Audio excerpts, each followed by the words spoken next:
chapitre 14, Marc MC, l'abréviation qu'on prend pour Marc, chapitre 14, et les petits trucs 1, 2, 3, c'est pas des étapes, hein, c'est des versets. Vous voyez, 11 versets, c'est pas tout le chapitre 14, mais c'est le début du chapitre 14. Chapitre 14, c'est 2 chapitres avant la fin, donc plutôt vers la fin. Ok ? Donc voilà ce que je vous propose. Je vous le dis déjà, c'est l'histoire d'une femme qui fait une onction d'huile à Jésus et qui s'appelle... Et non, vous verrez dans le texte, il n'y a pas son nom. Et pourtant, vous avez très envie de dire, c'est Marie-Madeleine qui fait une onction à Jésus. Eh ben non. Typiquement, c'est là que ça va devenir intéressant. On reparlera de ça, mais par exemple, là, c'est typiquement une application de la deuxième règle. Et non, vous ne savez pas. Maintenant, je vous propose de prendre un moment. Vous voyez que dans les marges, j'ai mis des pictogrammes, donc n'hésitez pas à vous en aider. Vous dire, tiens, Pierre a mis là le pictogramme structure, pourquoi, est-ce que c'est intéressant, etc.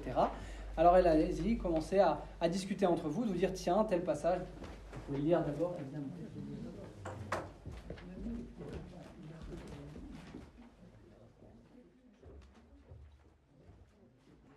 Donc maintenant, on peut attaquer, et donc je vais me limiter à 4 pictogrammes, à 4 outils. En fait, j'aurais pu m'amuser à utiliser les 7, non pas l'Esprit Saint, parce que là, on ne décide pas de l'utiliser, mais j'aurais pu utiliser les 6 en notre pouvoir sur le texte. Je me suis limité à 4.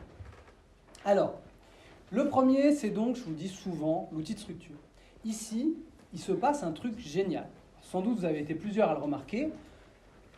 Ça a un nom tout à fait amusant, ça s'appelle un sandwich martien.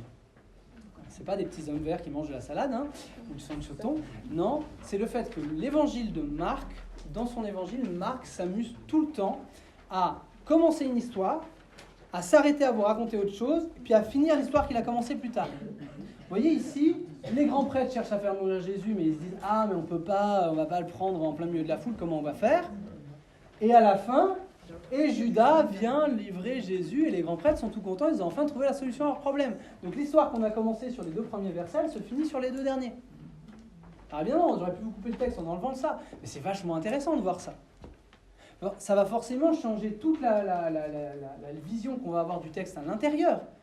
On est dans un arc tragique de Jésus qui va être livré. On sait très bien, nous, qu'il est mort sur la croix, parce qu'on sait qu'il est ressuscité, c'est pour ça qu'on lit cette histoire.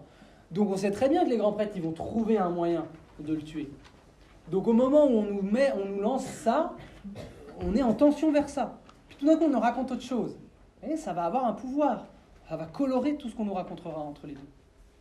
Marc, il fait ça au moins 5 ou 6 fois, vraiment aussi franchement que ça dans son évangile. Et on pourrait sans doute voir d'autres cas où Marc fait ça. Marc, c'est un évangile comme ça qui ne paye pas de mine parce qu'il est plus court que les autres, il fait moins de citations dans l'Ancien Testament et tout, mais il a une certaine puissance comme ça, théâtrale, il est assez fort pour certaines choses de ce genre-là. Donc voilà un premier élément. Ça vous dit aussi quelque chose de structure plus globale ou d'intertextualité, à savoir que si vous regardez votre évangile, on est à l'aube de l'entrée à Jérusalem et donc de la Semaine Sainte. Ça, c'est le porche d'entrée de la Passion, selon saint Marc. Donc, l'ensemble de la tension dramatique que créent les 2 versets de début et les 2 versets de fin, c'est effectivement quelque chose qui est cohérent avec la place de cet ensemble dans l'ensemble de l'évangile de Marc. Ouais. Ensuite, qu'est-ce qui se passe ici ? Typiquement ici, quand vous lisez ça, vous vous dites « Ouais, bizarre comme débat quand même. Déjà, qu'est-ce qu'elle vient lui mettre du parfum sur la tête ? Puis pourquoi tout de suite, eux, ils se disent qu'ils auraient pu donner aux pauvres, quoi. Un peu curieux. Donc en fait, déjà, il faudrait se demander, et là, vous avez besoin de ressources un peu extérieures, là, normalement, ça sera clairement une note de bas de page dans vos bibles d'études, pourquoi on met de l'huile parfumée sur la tête de quelqu'un ? Est-ce que c'est juste, elle veut le parfumer ? Est-ce qu'elle veut l'honorer ? Ou est-ce que le fait que là, par rapport à d'autres évangiles, je reviendrai sur l'effet qu'il y en ait plusieurs histoires parallèles qui ne sont pas exactement les mêmes, le fait que là, elle lui fasse sur la tête et pas sur les pieds, comme c'est par exemple le cas chez Luc, ça a une importance centrale. Parce que si vous savez un peu quand on marche la politique et la royauté dans le monde ancien sémite, donc le monde en gros de la partie du monde où vit Jésus, vous saurez que répandre de l'huile sur la tête de quelqu'un, c'est exactement pour eux la même chose que lui poser une couronne sertie de diamants sur la tête. C'est un couronnement. Parce que celui qui a l'onction, en hébreu c'est le Meshaïa, loin, en grec c'est le Christos. Donc Jésus-Christ, c'est pas son nom de famille, c'est pas son deuxième prénom, c'est son titre, c'est sa fonction, c'est déjà une confession de foi. Je dis que le fils du charpentier de Nazareth, ce Jésus-là, il est le roi de droit divin, le roi promis par Dieu qui vient enfin libérer son peuple. C'est ça qu'on dit. Et c'est ça que fait cette femme. Dans cette tension dramatique où on sent que toutes les passions s'excitent, cette femme confesse qu'elle voit en Jésus le Messie. Et comme elle voit, comme toutes les femmes de la Bible, qu'aucun mec a été suffisamment intelligent pour le faire, elle le fait elle-même. Ouais. C'est juste énorme. Mais là, évidemment, si vous n'avez pas le frère Pierre pour vous expliquer, vous êtes un peu perdu. En fait, là, vous avez une note de bas de page de vous. Bon. Élément archéologique. De même, la question de savoir s'il ne faut pas plutôt le donner aux pauvres. Si vous creusez un peu, là, c'est des trucs que vous pourriez découvrir justement en travaillant plusieurs textes bibliques. De même que Christos, hein, vous auriez pu le découvrir en lisant les livres de Samuel, etc. Les histoires où, par exemple, le prophète Samuel vient oindre le roi Saül ou le roi David. Exactement de la même façon. Là, ce qui nous intéresse, c'est le débat sur qu'est-ce qui est une bonne œuvre. Et de fait, dans le judaïsme, il y avait un débat sur qu'est-ce qui est la bonne œuvre. Parce que vous savez, de même qu'il y a un débat, on en voit ça dans le Nouveau Testament, dans les évangiles plusieurs fois, sur quelle est la loi la plus importante, quelle est l'observance la plus importante. On se demande quelle est la bonne œuvre la plus importante. Et donc, par exemple, est-ce que l'aumône est plus importante que d'honorer Dieu ou d'honorer quelqu'un d'important? Ça sera un peu finalement le même débat que chez Marthe et Marie. Est-ce qu'il vaut mieux être au pied du Christ pour l'écouter ou est-ce qu'il vaut mieux être à la cuisine pour le servir? Et c'est le débat qu'on retrouve jusqu'à aujourd'hui. Est-ce qu'il faut d'abord servir les pauvres ou d'abord aller à la messe? La réponse, c'est les deux. Mais là, vous voyez que comme avec Marthe et Marie, on va dire la messe quand même. Je caricature. Vous voyez, là, de nouveau, c'est quelque chose de plutôt archéologique, mais qui nous amène déjà à une réflexion que cette fois-ci, je dirais... Ah non, j'avais mis l'intertextualité d'abord. Bon, alors l'intertextualité d'abord. Jésus, qu'est-ce qu'il fait en répondant à ça? Qu'est-ce qu'il fait? Il dit... Pourquoi la tourmenter? Des pauvres, vous en aurez toujours avec vous, question de structure, mais moi, vous ne m'aurez pas toujours avec vous. Un peu à lancement, si vous ne prenez que la phrase des pauvres, vous ne les aurez pas toujours, et que vous faites une théorie sur la façon dont Jésus était un pessimiste, parce qu'il pensait que rien de ce qu'on pourrait faire ne pourrait résoudre le problème de pauvreté dans le monde, vous n'êtes pas en train de dire le texte. Le texte joue sur un balancement. Des pauvres, vous en aurez toujours, sous-entendu encore demain et après-demain, alors que moi, dans une semaine, je suis mort, et dans 40 jours, je suis remonté chez mon père. Voilà, vous voyez l'urgence, vous voyez l'enjeu. Et là, ce que je viens de faire, c'est de l'intertextualité. Parce que je vous ai déjà projeté à la fin du livre. Ouais. Mieux encore, regardez. Ce qu'elle pouvait faire, elle l'a fait. D'avance, elle a parfumé mon corps pour l'ensevelissement. C'est pas ce qu'elle a fait. Elle pensait plutôt lui faire une mention. C'est pas trop. Le texte ne nous dit pas ce qu'elle pensait. Vous aurez remarqué, elle est anonyme, on ne nous dit pas ce qu'elle pensait. Ça aussi, c'est un argument narratologique. Elle reste énigmatique, cette femme. On verra si ça peut donner quelque chose à la fin. Pour l'instant, elle reste énigmatique. Jésus est celui qui donne une raison à son geste. Et contre toute attente, nous qui disions « c'est un truc messianique », lui, il l'interprète autrement. Il dit « non, c'est pour embaumer mon corps. D'avance. » C'est bizarre, on n'embaume pas les vivants, on embaume les morts. Mais rappelez-vous la fin de l'Évangile. Le matin de Pâques, les femmes, elles venaient au tombeau, pourquoi? Pourquoi elles ont trouvé le tombeau vide? Parce qu'elles venaient parfumer le corps de Jésus. Or, il n'était pas là, puisqu'il était ressuscité. Donc, en parfumant d'avance son corps, en interprétant que la femme parfume d'avance son corps, il est déjà en train d'annoncer sa résurrection. Je ne serai pas dans le tombeau assez longtemps pour que vous me parfumiez. C'est énorme ce qu'il est en train de faire, Jésus. Il transforme tout ce qui est en train de se passer. Donc eux qui étaient dans un trip de oui, mais les pauvres, machin, mais est-ce qu'il vaut mieux honorer un rabbi particulièrement célèbre, ou est-ce qu'il vaut mieux donner de l'argent aux pauvres?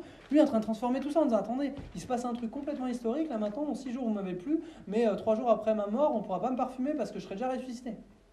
Ah bien, c'est pas évident comme ça. Mais pour nous qui lisons et qui pouvons faire de l'intertextualité, pour nous qui faisons la fin, Marc qui nous raconte ça, il sait qu'on sait, et il sait qu'il joue avec. La preuve, la phrase suivante. J'espère que vous avez tous trouvé cette phrase absolument énorme.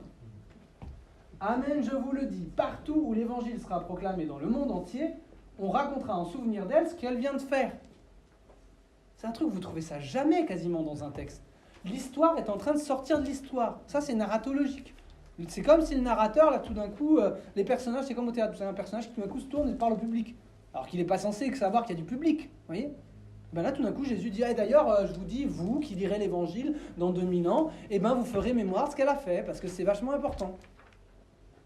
Alors non seulement c'est un aspect, celui qui lit ça, il se dit, mais attends, mais pourquoi tout d'un coup, c'est complètement secondaire ce petit événement ? Que tu me dis ça au matin de Pâques, la résurrection, que maintenant partout sera annoncé l'Évangile, on dira que je vous ai dit la paix soit avec vous, ça je comprends, mais que tu me parles tout d'un coup de ce truc-là, là, je comprends pas. Donc Jésus est en train de nous dire, ça, c'est un concentré de l'Évangile. Avant même qu'il ait lieu. Parce que ça, c'est possible. Ouais. Et vous voyez comment ces outils, je vois de se dire, ben, tiens, c'est marrant, là, le texte fait un truc bizarre, il nous parle à nous, ou il est en train de nous faire une prophétie qui va automatiquement se réaliser quand on va lire le texte. Donc l'auteur joue avec nous, visiblement. Ben, vous avez un peu le regard qui s'aiguise et que vous dites, tiens, ça c'est bizarre, et ça vous fait réfléchir. Et vous voyez comment, en réfléchissant, je suis déjà pratiquement en train de faire de la théologie, naturellement. Parce que le texte est en train d'essayer de me proposer d'entrer dans quelque chose qui s'appelle la foi et l'intelligence de la foi. Alors ça, c'est déjà de la théologie. Vous voyez, là, on n'a que 4 éléments. Mais déjà, vous voyez comment le texte devient puissant. Jésus, si je voulais résumer, Jésus, par sa personne, par le mystère de sa mort et sa résurrection, avant même qu'elle n'ait lieu, est capable de transformer un acte, par sa seule parole, un acte que tout le monde considérait comme négatif, comme un acte prophétique annonçant sa résurrection. Et cette pauvre femme anonyme, qui est rabrouée par tout le monde, devient l'égérie immortelle, dans le souvenir, de la résurrection du Christ. Peut-être auprès de Dieu aussi, quand même. Le jeu, finalement, de ceux qui la rabrouent par rapport à cette femme anonyme, on nous dispose de camps. Un camp qui a compris dans quel instant on était, Jésus, cette femme, enfin peut-être pas complètement compris, mais Jésus l'assimile au camp de ceux qui ont compris, face au camp de ceux qui n'ont pas compris ce qui se passe.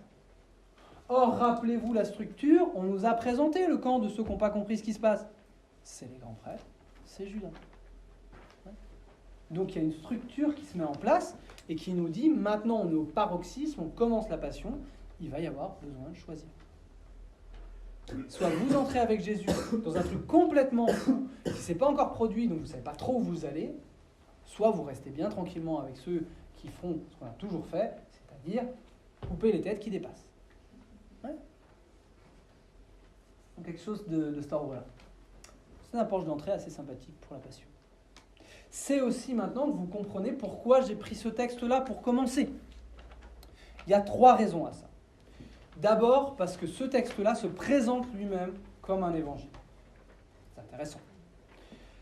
Et il l'est. Vous avez vu comment, d'une certaine manière, il est un résumé de tout l'évangile, jouant sur le fait qu'on sait déjà. Mais tout l'évangile joue là-dessus. Jésus n'arrête pas de le dire, il ne fait que renvoyer le lecteur face au fait qu'il ne serait pas là si Jésus n'était pas mort et ressuscité.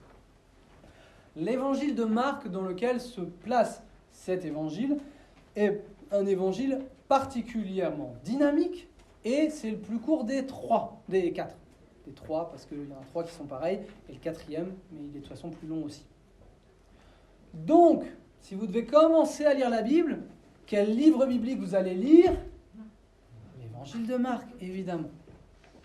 Ceci d'autant plus que la théorie actuelle, là je sors aussi un peu de ce que vous pourriez découvrir dans le texte, encore que c'est des théories faites à partir des éléments du texte. La théorie actuelle, en constatant que Matthieu et Luc reprennent 95% de ce qui est dans Marc, disent, est-ce que finalement Marc ne serait pas le modèle que Matthieu et Luc auraient utilisé ?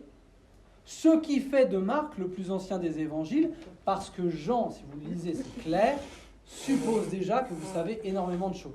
Par exemple, Jean vous fait toute une catéchèse sur manger ma chair et boire mon sang, et au moment du dernier repas, il ne raconte pas que Jésus prend le pain et le vin pour en faire son corps et son sang. Ça manque quand même un petit peu. Il préfère vous raconter qu'il a lavé les pieds de ses disciples. Il vous parle des 12 apôtres, jamais, vous cherchez l'évangile de Jean, jamais il ne vous dit Jésus passait la nuit sur la montagne, le matin il vint et il appela 12 apôtres et voilà les idées non. Jamais. Donc l'évangile de Jean suppose que les autres existent. Et il se construit en complément, parfois en rectification, etc. Mais je n'entre pas là-dedans, ça serait passionnant de faire toute une soirée uniquement là-dessus. En tout cas, la théorie moderne, c'est qu'une théorie, on n'a pas de preuve formelle, voudrait que Marc serait le plus ancien. Je préfère cette théorie à la théorie ancienne qui disait Marc, il a la même chose que Matthieu et Luc, donc c'est un résumé de Matthieu et Luc, donc ça ne sert à rien de le lire parce qu'on a déjà chez Matthieu et Luc la même chose. Je préfère la théorie moderne parce qu'elle vous donnera autant envie de lire Marc, voire même plus, que de lire Matthieu, Luc et Jean. Alors que la théorie ancienne a ce gros désavantage de vous donner plus envie de lire Marc. Par exemple, la théorie moderne que certaines lettres de Paul ne sont pas de Paul, moi elle m'énerve surtout, même si elle peut se tenir sur certains endroits, elle a peut-être raison, elle m'énerve surtout parce qu'elle a tendance à vous empêcher de lire certaines lettres, parce que si c'est pas de Paul, c'est pas la peine de lire. Et typiquement. Donc les théories, il faut les garder comme des théories, mais certaines ont au moins l'avantage de vous faire aimer davantage la Bible. Ça, bien. Voilà. Donc ça, c'était les deux premières raisons, l'évangile de Marc. Et ensuite, la troisième, vous la connaissez déjà, c'est parce que, pour un chrétien, lire la Bible en commençant Genèse 1, c'est prendre les choses dans l'autre sens. Vous êtes chrétien parce que le Christ vous a touché, donc vous commencez par savoir qui est le Christ. Et après, vous remontez. J'en parle rapidement à la fin, c'est le petit plan que vous avez à la fin de vos modes d'emploi.